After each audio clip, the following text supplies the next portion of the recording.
వరంగల్ నగరంలోని హనుమాన్ జంక్షన్లో ఉన్న శ్రీ రమా సత్యనారాయణ స్వామి ఆలయంలో విశ్వ హిందూ పరిషత్ బజరంగ్ దళ్ ఆధ్వర్యంలో శ్రీరామ జన్మభూమి అయోధ్య శ్రీరామలీల మందిరంలో ప్రాణ ప్రతిష్ఠ చేసిన శ్రీరాముని 50 క్వింటాల పూజిత అక్షంతలు, వరంగల్ నగరంలో ప్రతి ఇంటికి అక్షంతలు, శ్రీరాముని పటము, కలశము ఈ నెల 1వ తేదీ నుండి 17వ తేదీ వరకు పంపిణీ చేస్తామని కేశిరెడ్డి జైపాల్ రెడ్డి తెలిపారు.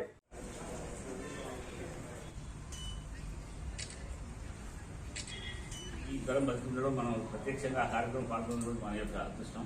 కాబట్టి ఈ కార్యక్రమం అందరూ కూడా విజయవంతం చేయాల్సిందిగా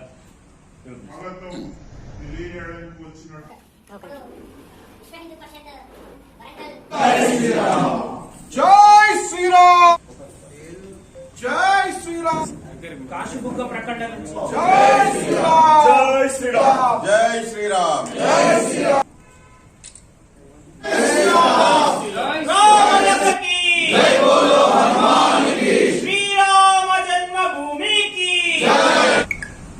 రాజకీయాలకు అతీతంగా 500 సంవత్సరాల నుండి అయోధ్యలో శ్రీ బాలరాముణ్ణి ప్రతిష్ఠ కోసం పోరాడుతున్నటువంటి హిందువులు సుమారుగా 4 లక్షల మంది ఈ అయోధ్య రాముని కోసం బలిదానం కావడం జరిగింది.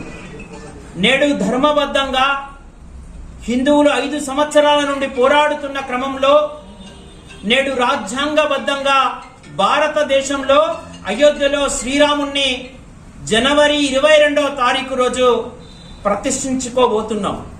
సాక్షాత్తు ఆ శ్రీరాముడు భారతదేశమే కాకుండా ప్రపంచంలో ఉన్నటువంటి ప్రతి ఇంటికి, ప్రతి గడపకు అయోధ్య రామ మందిరంలో 500 మంది స్వామీజీల చేత పూజింపబడినటువంటి అక్షింతలు దేశవ్యాప్తంగా వితరణ చేయడం జరిగింది. అందులో భాగంగా వరంగల్ మహానగరానికి రావడం జరిగింది.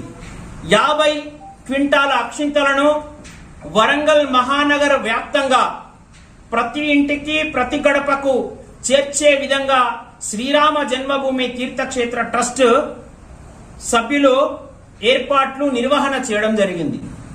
ఈ సందర్భంగా ప్రతి ఇంటికి ఒక కరపత్రము, ప్రతి ఇంటికి అయోధ్య శ్రీరాముని యొక్క చిత్రపటము, ప్రతి ఇంటికి అక్షింతలు వచ్చే విధంగా ఉంటాయి. ఆత్మీయ హిందూ బంధువులందరూ జనవరి 22వ తారీఖు జరిగే శ్రీరాముడి ప్రాణ ప్రతిష్ఠ కార్యక్రమాన్ని మన ఇంట్లో పండుగలాగా, మన దేవాలయంలో పండుగలాగా చేసుకోవాలని విజ్ఞప్తి చేయడం జరుగుతుంది.